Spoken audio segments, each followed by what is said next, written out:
Corona काल और कमजोर अर्थव्यवस्था से देश में रोजगार का संकट है। मैन्युफैक्चरिंग सेक्टर में सुस्ती से कम आय वर्ग की नौकरियों का काल है।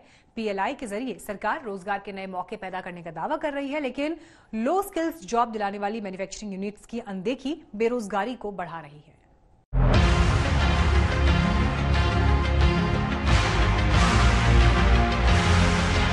कोरोना काल में देश के मैन्युफैक्चरिंग सेक्टर पर सबका फोकस है। देश को आत्मनिर्भर बनाने की बात हो, वोकल फॉर लोकल का मुद्दा हो या विकास दर बढ़ाने के साथ ही बेरोजगारी दूर करने का फॉर्मूला, सभी में मैन्युफैक्चरिंग सेक्टर का बड़ा योगदान है। दरअसल कृषि, मैन्युफैक्चरिंग और सर्विसेज सेक्टर किसी भी देश की जीडीपी की बैकबोन होते हैं, लेकिन इन तीनों में रोजगार के मामले में मैन्युफैक्चरिंग सेक्टर का सबसे बड़ा योगदान है। भारत अभी तक इस मामले में काफी पीछे है। अगर वियतनाम जैसे छोटे से देश की बात करें तो 2000 से 2020 के बीच वहां पर मैन्युफैक्चरिंग सेक्टर का जीडीपी में योगदान बढ़कर 2 गुना हो गया, जबकि भारत में ये इजाफा महज 2% रहा। यानी जीडीपी में मैन्युफैक्चरिंग सेक्टर का शेयर 15 से बढ़कर महज 17% हो पाया। ऐसे में भारत में रोजगार पैदा होने की रफ्तार बेहद सुस्त है। अब कोरोना काल में चीन के साथ हुए टकराव के बाद सरकार को एहसास हुआ है कि मैन्युफैक्चरिंग सेक्टर को बढ़ावा दिए बगैर देश ना तो तरक्की करेगा और ना ही नौकरियों के मौके पैदा कर पाएगा। ऐसे में मैन्युफैक्चरिंग सेक्टर को जितनी मदद कोरोना के दौरान आत्मनिर्भर भारत पैकेज के सहारे दी गई है, उसे और आगे बढ़ाने की सख्त जरूरत है। हमारे देश में स्किल है, हमारे देश में पावर है, उसको करने की जरूरत है कि सरकार जो अपने नियमों का सरलीकरण करे, बिजनेसमैन को बिजनेस करने दे, प्रोडक्शन करने दे। लैंड और लेबर बहुत महंगी है इस देश में, बिजली बड़ी महंगी है, यही तो मेन कंपोनेंट्स हैं प्रोडक्शन के। इंसेंटिव दिए जाएं कि लोग ऐसी जगहों पर फैक्ट्रियां लगाएं जहां लैंड सस्ती है, जहां लेबर सस्ती है, बिजली सस्ती दी जाए। हमारे पास अभी भी जो इंफ्रास्ट्रक्चर है चाइना के लेवल का नहीं है। हमें इंफ्रास्ट्रक्चर बिल्ड करना है, लॉजिस्टिक बिल्ड करना है। इंफ्रास्ट्रक्चर मींस रोड होगी, इलेक्ट्रिसिटी होगी, या रॉ मटेरियल कहाँ से अवेलेबल होना है, या रेल लिंक हो गया, या एयरपोर्ट लिंक हो गया। ये सबसे पहले रेडी करते हैं, फिर वहाँ पर एक इंडस्ट्री के क्लस्टर बन जाते हैं, जिससे स्केल ऑफ इकोनॉमी आने के चांसेस वहाँ पर रहते हैं। वैसे तो पीएलआई स्कीम के जरिए सरकार ने मैन्युफैक्चरिंग सेक्टर के लिए विदेशी निवेश और बेहतरीन तकनीक स्किल लाने का इंतजाम किया है, लेकिन फिलहाल जरूरत इस बात की है कि कम स्किल वाले मैन्युफैक्चरिंग यूनिट्स को भी सरकार भरपूर मदद दे, जिससे बेरोजगारी की समस्या को कम किया जा सके। जानकारों का मानना है कि अगले 10 साल तक लो स्किल मैन्युफैक्चरिंग पर कड़ा फोकस रखकर बेहतर स्किल को भी बढ़ावा दिया जाए। पीएलआई के दम पर सरकार उच्च स्किल और तकनीक को बढ़ावा देने में सफल होती नजर आ रही है। पीएलआई योजना से अगले 5 साल में देश में 40 लाख करोड़ रुपए कीमत के सामान का उत्पादन होगा।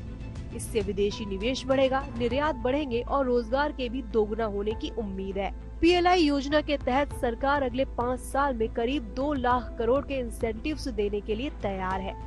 अकेले फार्मा सेक्टर में पीएलआई योजना के तहत 15,000 करोड़ रुपए का निवेश आएगा और इससे फार्मा की बिक्री बढ़कर करीब 3 लाख करोड़ रुपए हो जाएगी और दवा निर्यात में भी करीब 2 लाख करोड़ रुपए का इजाफा होगा। जानकारों का भी मानना है कि पीएलआई योजना मैन्युफैक्चरिंग सेक्टर के लिए गेम चेंजर साबित हो सकती है। कोरोना काल में फार्मा में वर्ल्ड का लीडर बन गया है इंडिया।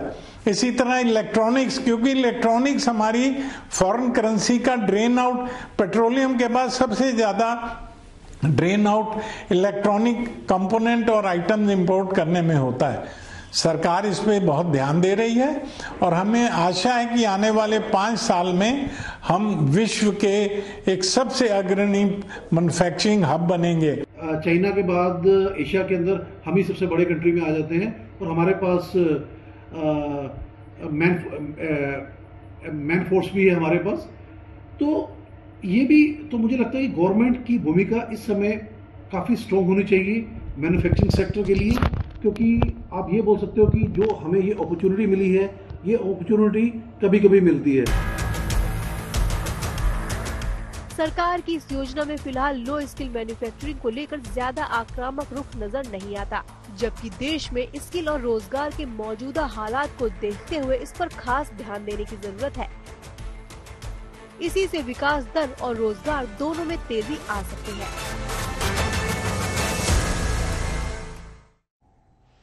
इस बार गर्मी ने 76 साल का रिकॉर्ड तोड़कर आइसक्रीम इंडस्ट्री को भी नए रिकॉर्ड बनाने का मौका दे दिया। गर्मी के जल्दी आ जाने से पहले ही आइसक्रीम की बिक्री जोरदार तरीके से बढ़ रही है। अब माना जा रहा है कि कोरोना काल में हुए नुकसान के बाद इस साल आइसक्रीम की बिक्री 100% तक बढ़ सकती है।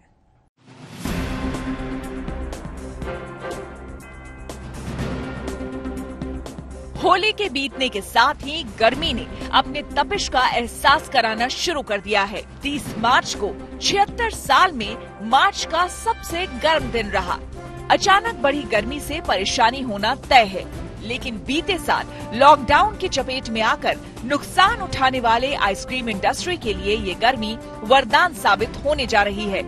रिकॉर्ड भले ही मंगलवार को बना हो, लेकिन गर्मी का असर बीते कुछ दिनों से देखा जा रहा था। इस असर के चलते आइसक्रीम कंपनियों की बिक्री में भारी बढ़ोतरी हुई है। आइसक्रीम कंपनियों के मुताबिक इस साल फरवरी में आइसक्रीम कंपनियों की बिक्री फरवरी 2020 के मुकाबले 30 से 40% बढ़ी है। आइसक्रीम की साल भर में होने वाली कुल बिक्री में से 60% मार्च से लेकर जून के बीच होती है। पिछले साल कोरोना में आइसक्रीम की बिक्री 60 से 70% तक लुढ़क गई थी। इस बार बीते साल के मुकाबले आइसक्रीम की बिक्री में 100% उछाल का अनुमान है। जानकारों का भी मानना है कि इस बार गर्मी समय से पहले आई है। इससे आइसक्रीम की बिक्री में तेजी का असर देखा जा रहा है। आगाज हो चुका है गर्मियों का, और गर्मियों के साथ ही एक ठंडे उपहार, ठंडा तोहफा जिसको हम आइसक्रीम कहते हैं, उसका 30% की ग्रोथ हमने लास्ट ईयर से देखी है। इस बार की हमारी आइसक्रीम इंडस्ट्री के अंदर 30% की ग्रोथ रही है, और कई नए प्रोडक्ट्स भी लॉन्च हुए हैं मार्केट के अंदर। उसके अलावा और भी कई प्रोडक्ट्स मार्केट के अंदर लॉन्च हो रहे हैं, और ये माना जा रहा है कि इस साल जो पिछले साल हुआ घाटा था उसकी भरपाई हो पाएगी।